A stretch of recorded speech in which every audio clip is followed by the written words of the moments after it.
work is a leader and a team. Learn from Jesus.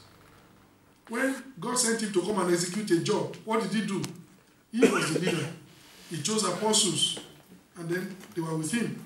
And every time he would send them, go here, go here, go here. And many pastors are not learning from that. They think because they are anointed, because they are knowledgeable, because they are this, they can do it alone. You won't achieve so much. You will achieve very little because you are not understanding that God's method is always, he chooses a leader, he develops a team, and together the project can be accomplished. I pray the Lord himself will help us in Jesus' name. Amen. Now, as we develop the team, we're going to see some things. And that's what we're talking about today. Many people, they will willingly volunteer to join the team. And that's good. We need people to volunteer. We need people to be willing. But you need to understand that although availability is important, there are other factors that must be taken into consideration for a person to qualify to be part of the team. That somebody is available does not automatically make him part of the team. Availability is important because how can you even be part of a team without being available? But you may be available and you will not qualify to join the team. Availability is important, but it's not sufficient. So as people are volunteering and they want to, it's like, you know, there was a long time in the church in Rome. Some people were grumbling, and then people came to me and said, Pastor, we don't have a choir in the church, and we are sisters in the church, and we are sitting down every time. We want to sing. They were available. I said, I appreciate your commitment, and you want to do something for the kingdom of God. Thank you for that availability. But I told them, we're going to start the choir after the Easter conference. And during the Easter conference, we preached messages, qualifications for Christian choristers, leading the church in joyful worship, what it takes to be able to sing for God. After the conference, nobody came to me. Said, Pastor, we understand. It's not just being available. Do we fit the criteria, God's criteria of working? There are many people that are available. We're going to see in this story. There is a battle, and Gideon sounded the trumpet. Many people came out, but God said no. All do not qualify. You need a team, but these are too many. They cannot join the team. And God had to find a way of eliminating the people that don't qualify. And we will see it there. So availability, that's the first thing. But availability is not sufficient for somebody to be part of a team. That somebody is coming to church, we thank God for that person's life. The person is regular, the person is always available. That does not make the person a worker. That's where some churches get into problem. Said this brother has been coming to church for the past 3 years. He never misses prayer meeting. He never misses Sunday worship. He's always very regular. He ought to be a worker by now. There are other qualifications. He's available, fine. But does he pass the rest? That's important. And if as a pastor you don't do it like that, you will run into problems. You will choose people that eventually become problematic in your leadership. They will create more chaos for you. Rather than you moving forward, they will always be creating confusion. I say, well, God, but why did you allow me? No, it was not God, it's you. Because you didn't understand that availability is not the only criteria. It's important, but it's not sufficient. You must look into other things to be able to say, this person actually qualifies to be part of the team. And I pray the Lord will help us. Amen. If we have made that kind of mistakes before, God will help us to rectify it. Amen. But at least don't make that mistake again. Understand, the availability is important, but there are other factors to consider for a person to qualify to be part of the team. You know, during Ezekiel's days, God was looking for those people, for some people, you know, I searched for a man. I need to tell you that God did diligent search. If you read Ezekiel 22, verses 23 to 31, God said, I looked among the prophets, and God could choose them. You know why? God said the prophets were prophesying lies. They were not living right. The prophets they were like ravening wolves. They were devouring the people. You know, they were exploiting the people to their own advantage. God said, this one, he cannot stand in the gap. Then God left the prophets. God said he went to the priests, among the priests. And God said, no. The priests, they were breaking the law. They were not teaching the right thing to the people. They ought to be the messengers of the Lord of hosts, but God said they were not directly representing me. Because of that, God rejected the prophets, the priests. Then God went among the princes, the rulers. And God said, even among the princes, he couldn't find any. Then God left that. Then God said, okay, let's look at the generality of the population. God looked among the people and said, even the people of the land, they have used oppression. God searched among 4 categories: the prophets, the priests, the princes, the people. And God said, nobody qualified. And because of that, he poured indignation upon that nation. He said, nobody to stand in the gap. They were all available. But God said, they were available, but they were not pure. The people that God is looking for to work as part of the team, to do his work, must be people that are pure and available. He's a prophet, but is he divining lies? Then he doesn't qualify. He's a priest, but is he the kind of person that is corrupting the word of God? Then he doesn't qualify. He's a priest. Is he ruling with justice or is oppressing the people? Then he doesn't qualify. He's among the people, but is he also somebody that is using false weights and co? Read that passage, and God said none of them qualified. They were all available, they were ready, but God said they didn't qualify. Because of that, he couldn't find a single person. My brethren, 100 people may be available, nobody may qualify. And sometimes when the pastor does, I said that pastor is too strict. Is he the only one? Do it the way God wants you to do it. It will invite the blessing of God. Let people know that this is God's work. I didn't write the Bible. I didn't write the rules. God wrote the Bible, and he has set the standard. If you are going to work for him, this is the standard. You know, we are coming to a place where in the world today, too many churches are trying to tie people down by giving them posts. Thinking when they give them posts, they feel important in the church, then they will not run away. A person that is not living right, give him posts. Elder, give him posts. Deacon, give him posts. And when people meet, say, deacon so and so, feels big. But he's not living right. And the pastor knows. But because they want him to stay in that church, if we don't give him, there are other churches that already say, if you come here, we will give you. Because of that, they give him. That kind of a pastor, God will just leave you. Say, do it your way. You are thinking you can buy people's presence in the house of God by favor, not according to God's standard. His presence will just leave you. You'll be doing things, the church will be moving on, but you are doing it, God doesn't have a hand in it. You just say, you want to do it your way, do it your way. Retain all the people you want to retain. Grow the church the way you want to grow the church. But his favor, it will not be on that person's life. But God wants us to stay. If nobody qualifies, nobody qualifies.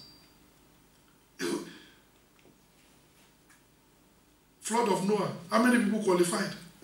8. And God is not bothered. Do you realize that if nobody had qualified, God would have wiped out the whole earth? His standards are unchanging. He didn't say because these are prophets, I will use them. He said no, they didn't qualify. Now, he went among the priests. He couldn't see anyone that qualified. He left there. He went among the princes. Nobody qualified. He left there. He went to the generality of the people. Nobody qualified. No. He said, I couldn't find a man to stand in the gap. In the entire nation. Availability is important. It is not sufficient. Joining the team, working for God, we need to be available. Because somebody is not even available, how are you going to work for God? Availability, very important, but not sufficient. I pray that the Lord will help us in Jesus' name. Yeah. There are scriptural qualifications for those who will be soldiers in the Lord's army. These are essential equipment for warriors in the spiritual warfare. The Bible says, when God has already chosen Gideon, Gideon blew the trumpet. Abiezer was gathered after him. They came. They were willing. Everybody came out. And he sent messengers throughout all Manasseh. That's another tribe, who also was gathered after him. And he sent messengers unto Asher, another tribe. And they also came. And unto Zebulun, and unto Naphtali. And they came up to meet them. He sent messengers to go to other tribes. You know, sometimes when you read this passage, it's good to bring in people that understand. You bring some people into leadership, they have a problem here. He said, Gideon, when you call your own people, the people of Abiezer, you blew the trumpet they had. It was a direct call. The trumpet came from you. They had it, they came. Why did you send messengers unto us? How many places is Gideon alone going to go? If he runs to Naphtali, by the time he comes back to go to Zebulun, time has gone. He sent people to go and call the others. They could have said, well, you call these people personally, and then us, you send messengers. You know, I've worked with some people like that say, Pastor, I didn't do anything because it was not you that told me directly. I had it from so and so. I said, so what difference does it make? What difference does it make?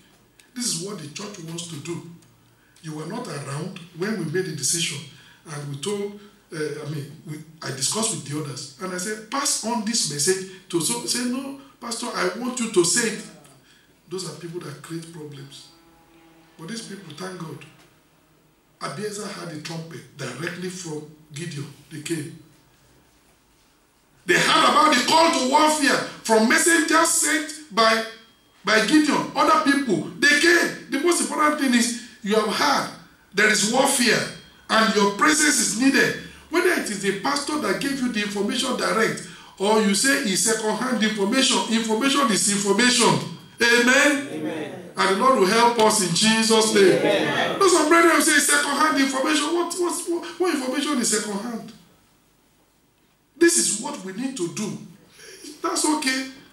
Sometimes you find a regional overseer maybe he phones a particular pastor and says, well, can you help me, because I have a lot of other things to do. Help me to tell the other two pastors that on Saturday we're going to meet at 3 p.m. and go. Some pastors will not show up.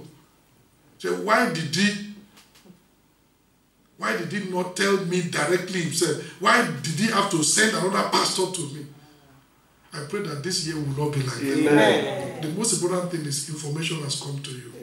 Whether you heard directly from Gideon's trumpet, or you heard from the messenger that Gideon sent unto you, it is not a belittling. It's a mentality. Some people think that he's belittling me. It's not a belittling.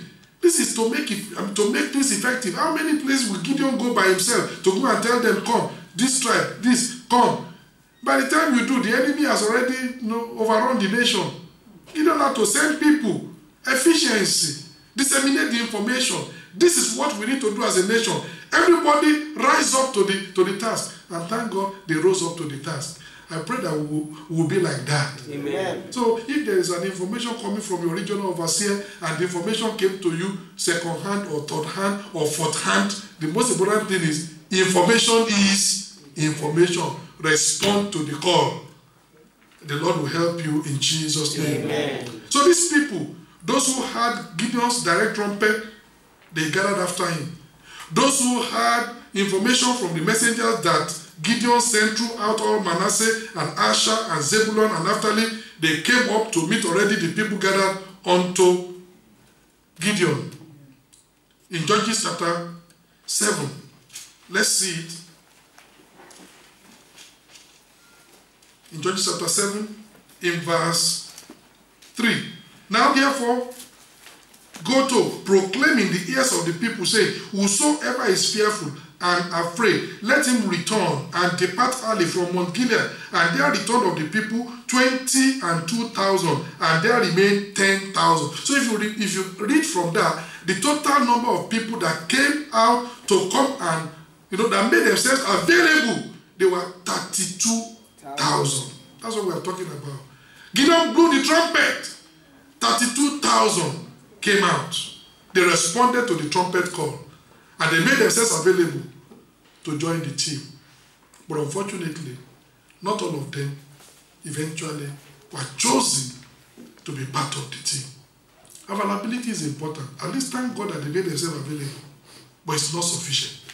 I pray that as you hear the trumpet this year, you will arise. Amen. As you hear the call to warfare, you will rise up to the challenge. Amen. And you will join God's people to wage, an effective war against the kingdom of darkness and to bring people out of darkness and bring them into the light in Jesus' name. Amen. The call to warfare. The first thing that we want to learn is courage and faith. In Judges chapter 7 verse 1, then Jerubbaal, who is Gideon, and all the people that were with him rose up early and picked beside the well of Harod, so that the host of the Midianites were on the north side of them by the hill of Moreh in the valley. And the Lord said unto Gideon, the people that are with thee are too many for me to give the Midianites into their hands, lest Israel vaunt themselves against me, saying, my own hand hath saved me. Now therefore, go to, that is now therefore come on, proclaim in the ears of the people, saying, whosoever is fearful and afraid, let him return and depart early from Mount Gilead. And there returned of the people 22,000, and there remained 10,000. So God said, no, 32,000 people, they are available to fight. If they win the victory, they won't give glory to God. They will say it's because of sheer numbers. If you see how we came out en masse, there is no way we wouldn't have won the victory. God said that they will be boasting in their strength. I don't want that. Now, tell them, anybody who is afraid, anybody who is fearful, no repercussions. They will not be queried. There will not be any negative effect. Let them go back. 22,000 went back from 32,000. That already tells you. They came out to fight, but fear in their heart. They came out to fight. These people are already terrified. What fight are you going to fight? At the first shout of the enemy, these people will run into the bush. And it will bring a kind of discouragement to the entire army. God said, send them home. 22,000 went back. Can you see that? God said, these 32,000, they are too many. Let me weed them out. When people make themselves available, there is a weeding. It's a process. It's not just anybody that says, yes, I want to work for God, qualifies to work for God. Working for God is tough. Working for God demands many times sacrifice, commitment, a lot of things that people don't think about. People sometimes only think about the title, but there is more to working for God than the title. And people need to understand that. One of the greatest individuals in the Salvation Army was Samuel Logan Brengle. He was a preacher of holiness, and he wrote a lot of books, books that are very good. The Soul Winner's Secret, Helps to Holiness, Love Slaves, Ancient Prophets, a lot of books, quality books on holiness. But he was a Methodist minister, and William Booth of the Salvation Army, one day, Brengle he was a U.S. citizen, he went from the U.S., he came to London to come and see William Booth, that he wanted to join the Salvation Army. Already he was a minister in the Methodist Church, and he came. He said he liked the message of holiness. Methodist Church was already going down. He wanted to be in a place where he can work for God. And when he came, William Booth told him, is that exactly what you want to do? He said, yes. All right. William Booth said, I have an assignment for you. You go down that chambers The cadets are going to march. All their boots. You go and clean and shine. And I want those boots to be shining like no man's business. That was his first assignment. Oh, read the biography of Brengu. Brengu said his head flew off. I've been a minister in Methodist Church. And I'm coming, even, it's not that they invited me, by my own choice, to come and join them. And this is the first assignment they are giving me. Those who are just training that they want to be ministers, now I'm to go and take their boots and shine it, and the boot will be shining. Say something rose up within his heart that wanted to rebel. But William Booth, but Samuel Grengu, he calmed down. Yeah. He went. He stood beside those ones. Shine those boots. Shine those boots. Shine those boots. Brought it. The cadets wore the boots, they went out. For William Booth, that was a test. He wanted to see how humble he was. He wanted to see whether he was ready to do anything for God. After that, William Booth said, you passed the test. Amen. He didn't know what was happening. It was a test. And if he had said he was not going to do, William Booth would just tell him, sorry, we can't accept you. Talented, but you cannot work here. It's going to be a problem. And go and look at what Brengu achieved in the Salvation Army. Tremendous. But the first test was what they passed. But most ministers will not do like William Booth. Somebody is a big man of God from another church is coming to join us already. Hey, open hands. No. He must pass the test. It's available, but can he qualify to join the team? You know what you know your system. You know what is going to require.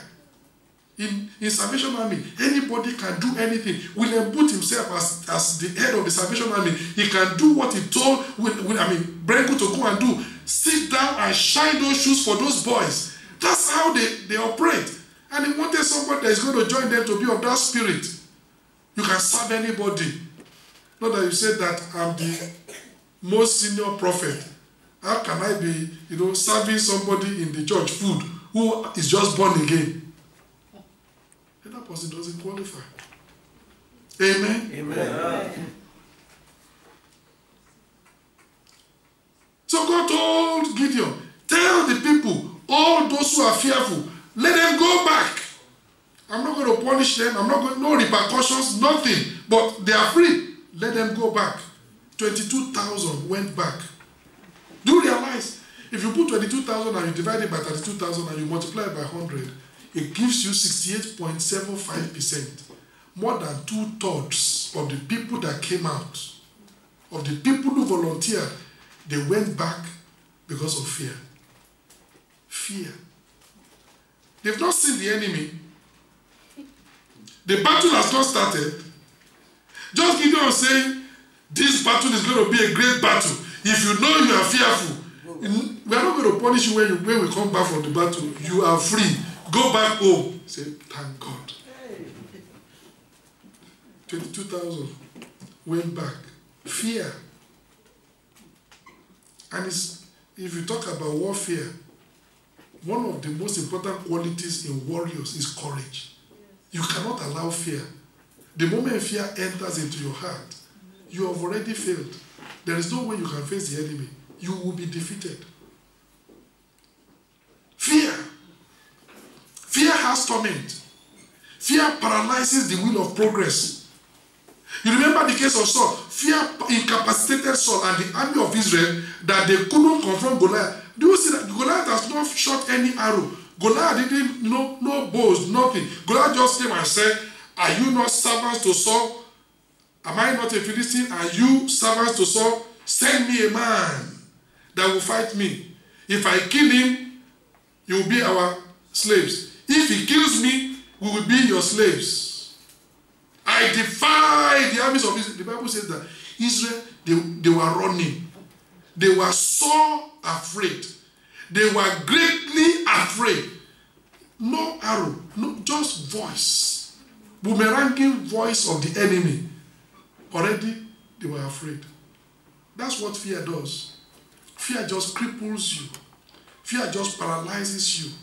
Fear makes you to be, ineffective. You can't do anything. The enemy has not even started anything. But fear, it will just incapacitate you for 40 days. Once in the morning, once in the evening, Goliath will come. Nobody could go out. They were so afraid. My brethren, if fear is in your heart, you can't serve God. You can't serve him the way you want to serve him. And God doesn't want those kind of people in the army.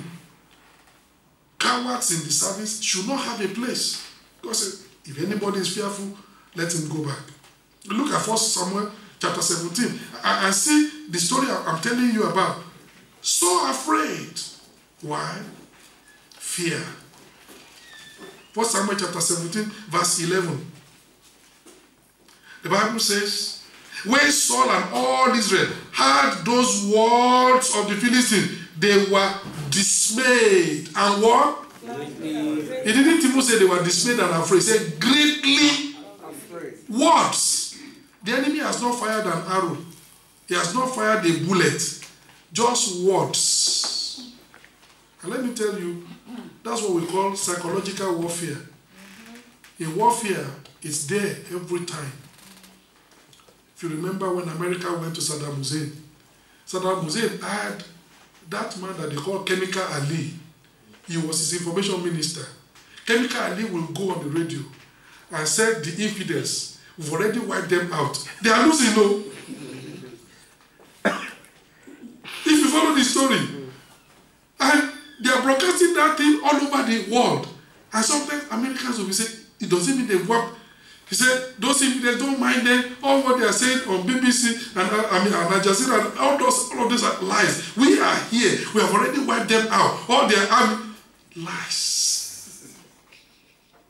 And if you are the kind of person that is fearful, those kind of information already will wipe you out.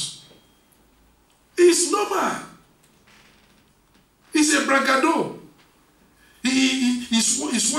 It's part of psychological warfare. That's what boxers do every time. You want to terrify your enemy even before he gets into the court. When they make a kind of an interview for them, maybe 2 weeks before the fight, they'll do like this. Say, look, this one you're going to meet, look. And if you are the kind of boxer that is not, you'll be looking already, you'll be terrified. You will be defeated even before you enter the ring. And then you will go there and tell him and say, all of you that are looking, if you really love this man, maybe you should tell his mom to tell him that he should not come into the ring with me. Because that day he will die. Already. And this guy that is talking, on the day of the boxing, he may be round 2 that he will be knocked out. It's normal. But show me an opponent there is fear in your heart, already those words would have melted you. Even before the battle, you are defeated. That's what fear does. It incapacitates you. Your hands will not be able to move. It just paralyzes you. Fear is one of the most deadly things in warfare. It's not even that the enemy is strong. No, just fear. Just fear. The giants are in the land. Even when there are no giants there. Fear will create scenarios that are not even existent. A lion is in the street. And other people are moving in the street. The lion is not eating them up. You are the only one seeing the lion that is in the street. You remember Proverbs. The person that is slothful said, I cannot go out because the lion in the street. Other people are working, they are making money, they are in the street. Lion is not eating them. He's the only one that is seeing the lion. You know, scenarios that don't occur, fear will create it. Will blow it out of proportion, and it will be growing in his heart, and he will be terrified in his house by himself. Fear. That's what he does. God said, everybody that is fearful, let them go back home. They are not needed in the battlefield. We need every hand Yes, you need as many hands to fight, but the hand of somebody who is fearful will be negative. It's not going to contribute anything positive to that warfare. He will not be able to fight, but his fear also will affect the other fellow. The other fellow that can fight, he will be weakened. At the end of the day, you lose two. It's better for you to let him go. You have one that is reliable. Instead of saying, if I retain him, I have two. You don't have two, you have zero. Because he will not fight and he will infect the other. At the end of the day, the two of them, nobody will fight. You have no soldiers. Let him go back. Look at verse 24 of that 1 Samuel chapter 17. The Bible says, and all the men of Israel, when they saw the man, fled from him and were so afraid. Do you understand this? This is a mountain. This is another mountain. Goliath is on this mountain. Israel is on this mountain. The valley of Elah is between them. It's not near them. It's not something you can jump from this mountain to this mountain. Big valley. Goliath is just speaking from this mountain to them. But the Bible says when they had, they fled. Amen. Amen. I'm just trying to tell you the magnitude of the fear inside them. Goliath is on that mountain. They are on another mountain. The valley of Elah, big valley between the two mountains. Goliath cannot jump. It's not they are going to actually fight in the valley. Speaking on the mountain, they are running away on their own mountain. Already shows you how deep that fear was. And they were so afraid.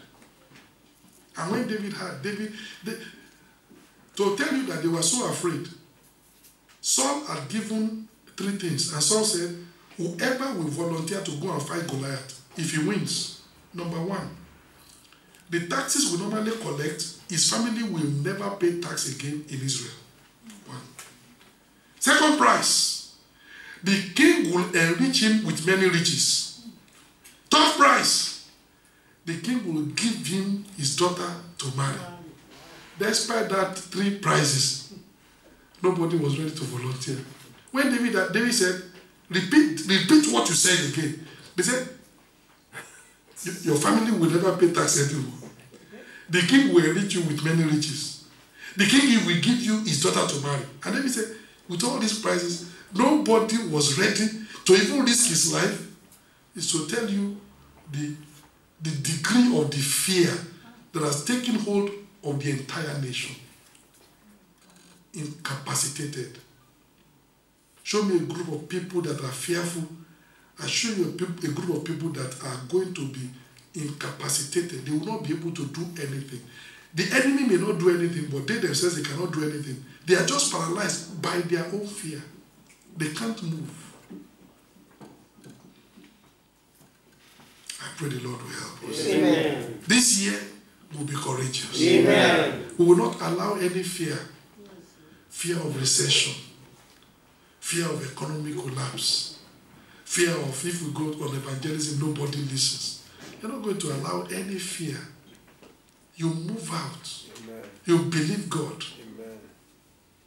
And I was speaking to one of our pastors. Somebody just told me what was happening in his local church, so I just phoned him to, encourage him all the more. He said, Pastor, when I came to the pastors' conference in Maenza, the messages I had, I decided this year our church must not remain the same. I'm mad for God this year. Amen. So what happened? First Sunday of the year, they had 4 newcomers. Amen. First Sunday of the year was 4th of January. Then 6th of January, I went to Emilia Romagna because the pastor is from Emilia Romagna. And they had the workers' meeting. I gave them 2 messages. He said, Pastor, after that message on that Tuesday, I became more mad. Amen. The following Sunday, you know how many they had? 11 newcomers. Hallelujah. In the church. He said, Pastor, when I finished preaching on Sunday, 9 of the 11 newcomers that came, they responded to altar call to give their lives to Christ. Amen. That this year, whether the devil likes it or not, I'm mad. Amen. Amen. But do you know that he could have achieved that result also last year? But many times, hey, when we even give people, they will not even come. We invite them, they wouldn't come. You give them paper, they just throw it elsewhere. Fear! You will not even approach people because you don't think that they can respond. Because you don't think that nothing will happen. But once that one goes out, you go out, you begin to see results. Amen. And then he said, Pastor, you know, I was so happy. We were 37 in church. It's a small church. How will you not be 37 with 11 newcomers? If you remove 11, it means that there were 26. And possibly out of those 26, 4 that came the previous Sunday because he said the visitors are continuing to come. And I just encouraged him. I said, that's what happens. It works. It works. No, when we had combined service in Latina the first Sunday, I think we had either 7 or 8 newcomers. How many? That's 7 or 8 newcomers. I was in Latina last Sunday. They had another 2 newcomers. One woman from Ethiopia, another woman from Cameroon. 3. So, and it's important. You know, we move out. Don't allow fear. Fear of recession. Fear of people not responding. Fear of this. Fear of that. Fear of that. You know what somebody has called fear? False education appearing real. False education, but appearing real. Now that's fear. It doesn't exist. It only exists in your mind. It's something that is not there. Or it appears as if it has an entity. No. You give no room for it. You just move ahead and do what God wants you to do. And this year, we overcome fear. Amen. Fear of approaching people to talk to them about Christ. You know, sometimes somebody is rich and we think he will not listen to the gospel because what does it? He has a house, he has a car, he has this, he has a job.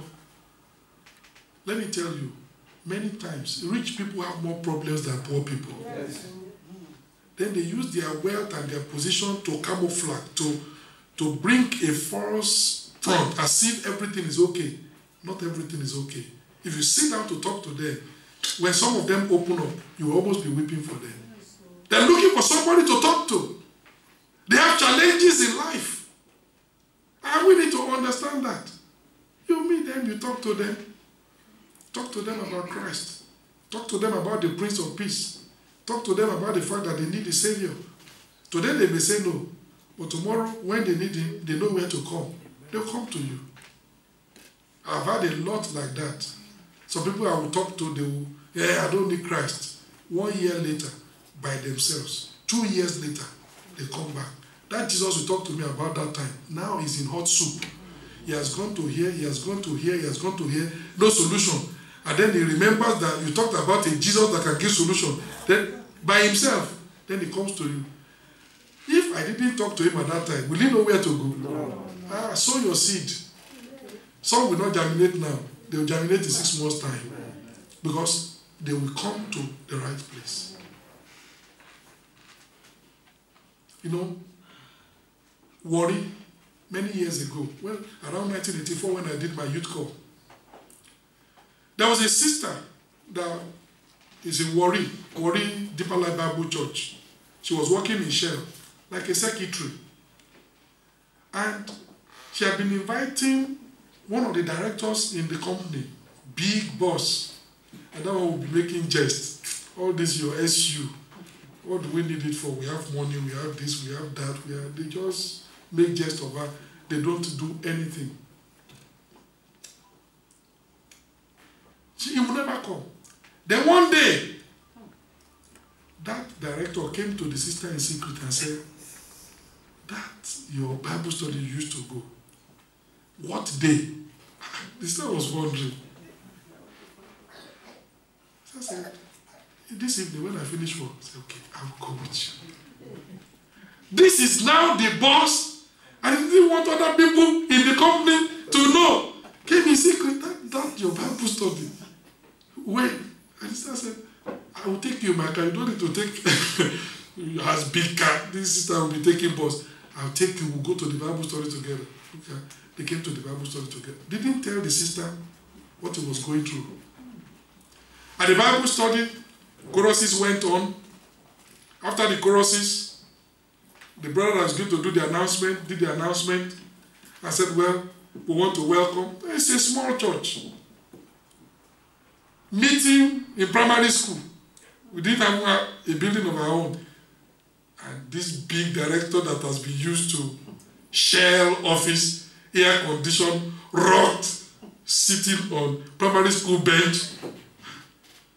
When a director like that is sitting on primary school bench in rough condition, you know water don't pass Gary.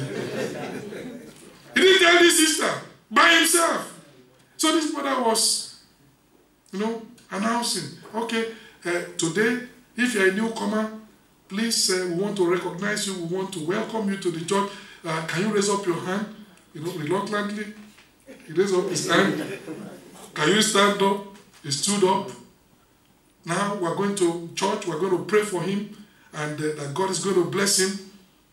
And then the brethren prayed. And after that, the person who did the announcement prayed. When they finished Bible study, he said he wanted to see the pastor. He wanted more prayers. That what he has experienced, nobody saw it. He was surprised. That Bible study, demons accompanied him to the Bible study. He had joined the occult. And the occult, had done a lot of things. And they've told him his days are numbered. They've given him the days the day he's going to die. Now the demons, to convey him, they've come in to say, you have 2 more weeks. We are here. We are not going to take you today, but we just want to announce that we are ready. So they get you ready. And everywhere he goes, the demons will go with him. And this Bible study, the demons, when that brother prayed, he saw the demons run away. What kind of a primary school? There is something, I don't want to die.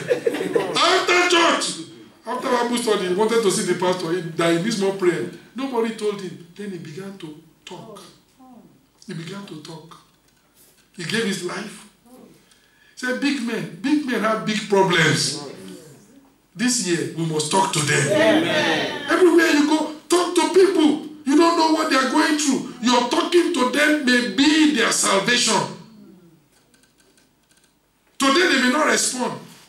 But tomorrow, when they get into hot soup, they know where to go. Amen. When that man got into hot soup, he knew where to go. He came to that sister. That Bible study, I want to go with you today. By his own volition. And that's how he got saved. That's how the church prayed for him. And that death sentence was cancelled. And that covenant with the occult and co was cancelled. And his life was spared. And the Lord will help us. Amen. But there's warfare outside. Don't be afraid. Amen. Don't fear that if I fight the devil will come and fight me. Christ said, I give unto you power over the power of the enemy. Nothing shall by any means hurt you. It's fear. Fear of the repercussion of what the devil, fear of retaliation of what the devil will do, makes many brethren to pull back from what fear is fear. Christ has given you that nothing shall by any means hurt you. Move ahead and do God's will. He's looking over you. He that keepeth Israel doesn't sleep, doesn't slumber. Though I walk through the valley of the shadow of death, I will fear no evil. He's with you to protect you, to preserve you, to prosper your work, and to make sure that the enemy cannot do anything to you. Pharaoh may shout and shout and shout. Did you see that Pharaoh couldn't do anything to Moses? Jezebel and Ahab, they can shout and do anything. Did you see that they couldn't do anything to Elijah? There's nothing they can do. God sent you there to walk, you will walk. But fear can make you already that even the enemy that knows he's paralyzed, but you don't know he's paralyzed. Fear makes you to be afraid of that enemy that cannot do you nothing. And then you are not able to carry out the assignment God has given you. Eliminate fear from your heart. Fear of whatever. I pray the Lord will help us. Amen. You know why brethren don't give their time? Fear. It's not because they don't believe God. Fear. If I give this 100 euro from 1,000 euro, the remaining 900, how will I pay my rent? How will I eat? How will I pay the school fees of my children? How will I do this? They've forgotten the promises of God, and because of fear, they can't obey God. And that makes them also to forfeit the blessings that could have followed after, that could have made their life to be better. And instead of getting better, they are always impoverished.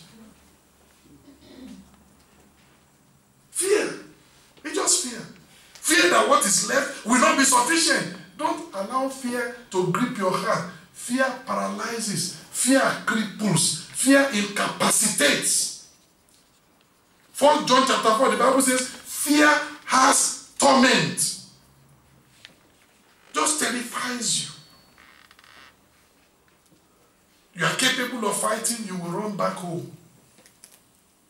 The enemy has not even said anything. You are already running into the bush.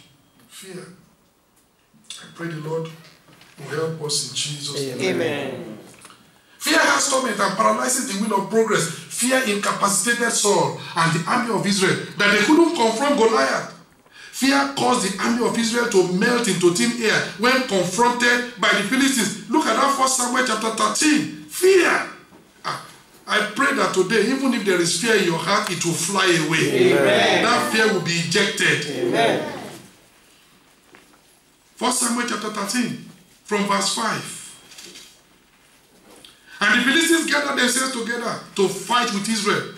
30,000 chariots and 6,000 horsemen and people as the sand which is on the seashore in multitude. And they came up and pitched in Michmash, eastward from Beth-aven.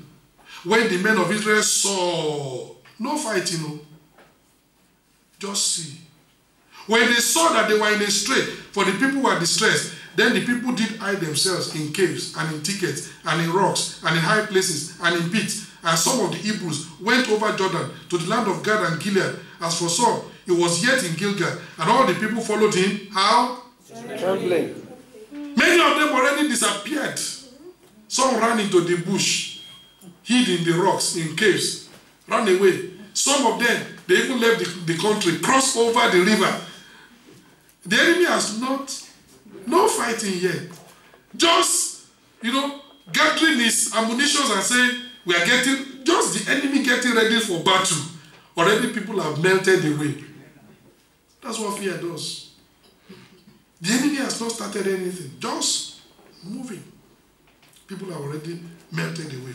In verse 8, and he tarried 7 days, according to the set time that Samuel had appointed. But Samuel came not to Gilgal, and the people were scattered from him. Can you see that? Even the other people that followed Saul said, okay, we're going to fight with you. After some time, they also they ran away. The enemy has not fired an arrow. No gun, no bullet, nothing. Already the army had disintegrated. Fear. That's what fear does. The whole thing will disintegrate. Fear caused the men of Israel. Look at 2 Samuel chapter 23. Because it's important this. Because you may be wondering, why did God say anybody who is fearful, let him go back? And why did 22,000 go back? Is to show you the level of the number of people that are always, fearful. Many. 2 Samuel chapter 23, verse 9.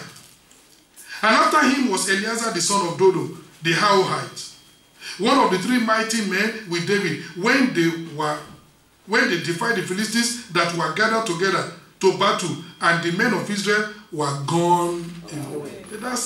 That's putting it very lightly. They ran away. The enemy came to fight these people. Israel melted into thin air. Look at verse 10. He arose and smote the Philistines, and his hand was weary until his hand was weary, and his hand clave unto the sword, and the Lord wrought a great victory that day, and the people returned after him only. They came to come and gather the spoils of war. They ran away, but one person stood, and God empowered him He faced the enemy single-handedly. He won. After the victory has been won, the people came to come and be picking booties. Where were you when the fighting was meant to be done? Fear. Fear made them to run away.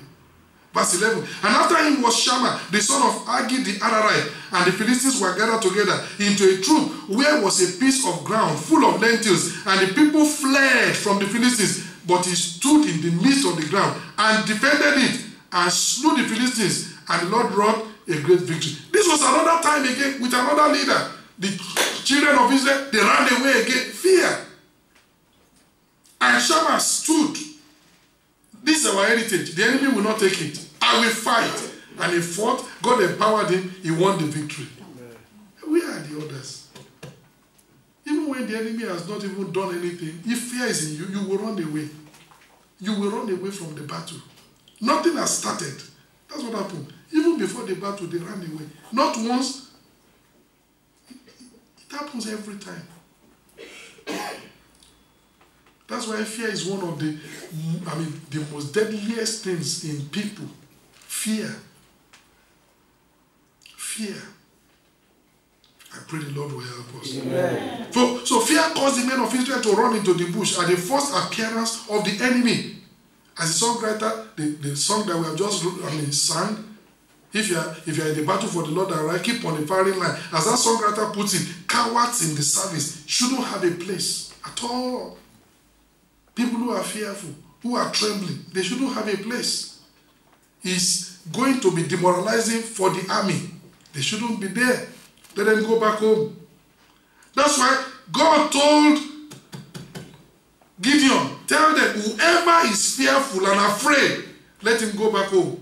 22,000 went back home from 32,000. 2/3 of the people back in the house. Deuteronomy chapter 20. What Gideon did was a provision God made even before they got to the land of Canaan. God knew that this kind of a thing will happen. And because of that, God already made a provision.